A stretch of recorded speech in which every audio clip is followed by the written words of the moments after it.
Harsha footwear ఇక్కడ అన్ని branded కంపెనీల ఫుట్వేర్లు లభించును. శ్రీ ఆంజనేయ విలాస్ దగ్గర చిన్నయ్య పండ్లకోట వెనుక స్తూపం సెంటర్ వినుకొండ. ఈ ప్రాంతానికి సంబంధించి ఒక విశిష్టమైన చరిత్ర ఉంది.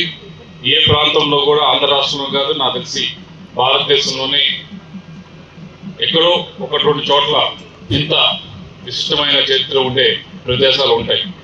1000 సంవత్సరాల క్రితమే ఒక మహిళని ఒక మంత్రిగా ప్రపంచంలో ఎక్కడా జరగల. ప్రపంచంలో చాలా చోట్ల ఇంకా మహిళ ఒక మనిషిగా గుర్తించడం జరగల. కానీ ఇక్కడ ఈ ప్రాంతంలో ఒక మంత్రిగా నియమించి ఆ గౌరవం మహిళ పురుషుడు అనేది ఈక్వల్ అనేది తీసుకొచ్చి చూపించిన ప్రాంతం ఇది. దాంతో పాటుగా మంచికి చెడుకి ఈ రోజుల్లో లాగా ఏదైనా నడుస్తుంది అని కాకుండా ఆ రోజు జరిగింది పల్నాడు యుద్ధం మనందరం చూస్తే అంతర్యుద్ధం అని అనాలి. ఉన్న రాజ్యంలో జరిగిన అంతర్యుద్ధం జరగడానికి కారణం ఆస్తి కోసం కాదు, లేకపోతే ఇంకోటి భూముల కోసం కాదు, ఇంకోటి కాదు. ఆ రోజు అంతర్యుద్ధం జరిగింది అంటే ముఖ్యమైన కారణం అందరినీ సమానంగా చూడాలనేది ఒకరి తపన, వేరు చేసి చూడాలనేది ఇంకొకరి తపన. దీని రెండు అభిప్రాయాల మధ్య జరిగిన యుద్ధమే అది.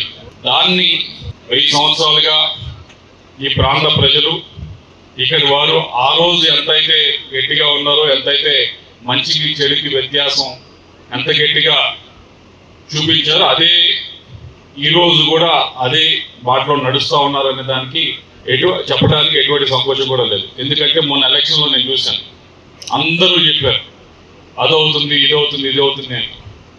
కానీ ఈ ప్రాంత ప్రజలే ముందుంచున్నారు, చేశారు.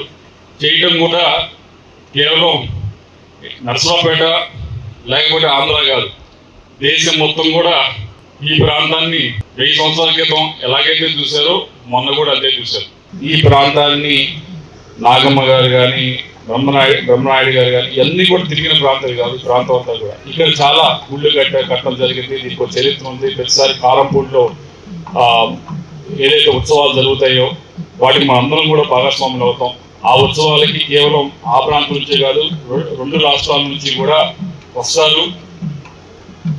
అందరూ ఆ రోజు రావడం జరుగుతుంది, పెద్ద ఎత్తున జరుగుతుంది. అయితే దాన్ని మరొక మెట్టు పైకి తీసుకువెళ్ళాలి అంటే కేవలం ఒక ఫెస్టివల్తోనో ఒక పండగతోనో సరిపోదు.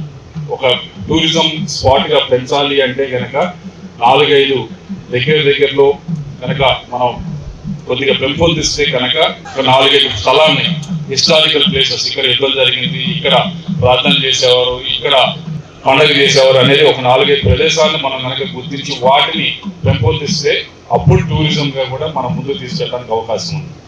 ఈ గామలపాడు 11వ శతాబ్దంలో నాయకురాలు నాగమ్మ గారు ప్రదర్శించిన ఈ దేవాలయాన్ని ఈరోజు మరలా పునఃప్రతిష్ఠ చేయడం అనేది శివస్వామి గారి చేతుల మీదుగా పలనాటి పూర్వ వైభవాన్ని మరలా చాటి చెప్పడం. ఈ దేవాలయాన్ని పల్నాడు చరిత్ర మనకు ఉంది కాబట్టి ఈ చరిత్రలో భాగంగా దేశవ్యాప్తంగా కూడా దీని ప్రదర్శనని తీసుకెళ్లేదానికి కూడా ఈరోజు మనం ఒక సంకల్ప దీక్ష తీసుకున్నాం. పల్నాడు ప్రాంతం అంటే శతాబ్దాల జరపగలిగిన ప్రాంతం. దాదాపు 18 లక్షల మందికి పుష్కరాల్లో భోజనాలు పెట్టాం. ముఖ్యమంత్రి గారు కూడా 2016 ఆగస్టు 21న లైలా టెంపుల్ కూడా రావడం జరిగి ఇలాంటి టెంపుల్ని నా జీవితంలో చూడలేదని కూడా చెప్పడం జరిగింది. అలాంటి టెంపుల్స్ మన పల్నాడులో ఉన్నాయి.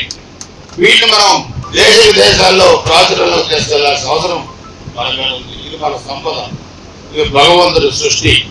ఈ పల్నాడు ఈ చరిత్ర ఎవరు కూడా ఎక్కడ ఏ దేశంలో కూడా ఇలాంటి చరిత్ర లేదు. కల్మషం లేని వ్యక్తులు పల్నాడులో ఉంటారు. వెన్నుపోటు రాజకీయాలు తెలియని వ్యక్తులు పల్నాడులో ఉంటారు. ముక్కుసూటిగా మాట్లాడే వ్యక్తులు పల్నాడులో ఉంటారు. భగవంతుడు అలాంటి వ్యక్తులను పుట్టించారు పల్నాడులో చెప్పుకోవడం మీరందరూ కూడా. విజ్ఞానవేత్తలు, దేశభక్తులు, పుర ప్రముఖులు, గ్రామ పెద్దలు, యువకులు, మర్యాదస్తులు, శాంతిమూర్తులు, సకల కళా కోవిదులు అందరినీ ఆహ్వానించి ఈ కార్యక్రమానికి శ్రీకారం చుట్టినందుకు ధన్యవాదాలు తెలియజేస్తున్నాను. భారతదేశం పుణ్యపురుషులకు పుట్టిన చోటు, తపోధనులకు తల్లి సీమ, పౌరుషవంతులకు పాఠశాల, వేదం విధించిన దేశం, ప్రపంచానికి జ్ఞానభిక్ష పెట్టిన దేశం, సకల చరాచర సృష్టి గమ్యం చూపిన దేశం, పరమార్థానికి అభిముఖంగా జీవయాత్ర గడిపే ప్రతి జీవి చిట్ట చివరి మజిలీగా చేరుకోవాల్సిన దేశం ఏదైనా ఉంది అంటే అదే భారతదేశం అని ఈ సందర్భంగా గుర్తు చేస్తున్నాను. అందుకనే భారతదేశంలో కులాలు, మతాలు, వర్ణాలు, వర్గాలు, ధనికులు, దరిద్రులు, అల్పులు, అధికులు ఎన్ని ఉన్నప్పటికీ ఇలా సమైక్యంగా ధర్మం వైపు నడవలసినటువంటి ఆవశ్యకతని చట్టి లేపుతున్నటువంటి తరుణం ఆసన్నమైందని ఈ సందర్భంగా గుర్తు చేస్తున్నాను. అందుకనే ఈ ఫ్యాక్షన్ పడగలో ఉన్నటువంటి హత్యా రాజకీయాలకు నెలవు నుంచి ఆధ్యాత్మిక వైపు తెలుగుదేశం పార్టీ ఈ పెద్దలందరూ వచ్చిన తర్వాత తీసుకుపోవడం అనేది చాలా ఆనందంగా ఉంది. అందుకనే ఈ గడ్డ మీద అనేక చారిత్రాత్మకమైనటువంటి సంఘటనలు జరిగిన మనం అందరం గుర్తు చేసుకోవాలి. ఇవాళ పల్నాడు ఒక స్ఫూర్తి నింపుతున్నటువంటి కార్యక్రమం ఉంది. మతాల వారిగా ఎన్ని రకాలుగా జరిగిన వనభోజనాల కార్యక్రమానికి కూడా శ్రీకారం చుట్టినటువంటి చరిత్ర ఈ నేలకు ఉంది అని సందర్భంగా గుర్తు చేస్తున్నా. వనభోజనాలు చుట్టినప్పుడు ఎవరి ఇంట్లో వాళ్ళు ఏ భోజనం చేసినా సంవత్సరానికి ఒకసారి మనము చెట్ల కిందికి వెళ్ళి ఇలా అందరం కూడా ఒకే చోట చేరి కష్టాలని, కన్నీళ్ళని, బాధలని, ఇబ్బందులని అన్ని పంచుకోవడం కోసం ఒక కార్యక్రమం ఉంది.